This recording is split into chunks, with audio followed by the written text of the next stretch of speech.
أفضل ما يعطي مصابا بمصيبته، مصيبة معظمها وأعظم رزينتها في الأسماء وفي جميع السماوات والأرض.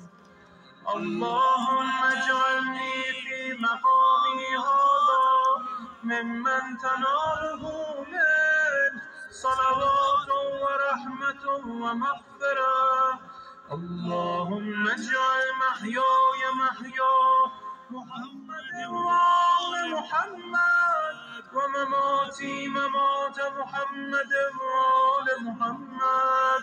اللهم إن هذا يوم تبركت به بنو أمية وابن آكلة الأكبر، اللعين ابن اللعين على لسانك ولسان نبيك صلى الله عليه وآله، في كل موطن وموقف وقف فيه نبيك صلى الله عليه وآله. اللهم لعن أبا سفيان ومعاوية ويزيد بن معاوية، عليهم منك اللعنة أبد العابدين.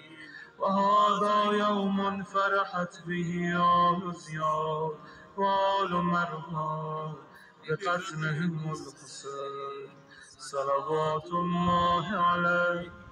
اللهم فضاعف عليهم اللعن منك والعذاب الأليم. اللهم إني أتقرب إليك في هذا اليوم وفي موقفي هذا وأيام حياتي بالبراءة منهم واللعنة عليهم وبالمغالاة لنبيك وآل نبيك عليه وعليهم السلام. اللهم لعن أول ظالم ظلم حق محمد وآل محمد وآخر تابع له على ذلك. اللهم لعن العصابة التي جاهدت الحسين وشايعت وبايعت وتابعت على قتله. اللهم لعنهم جميعا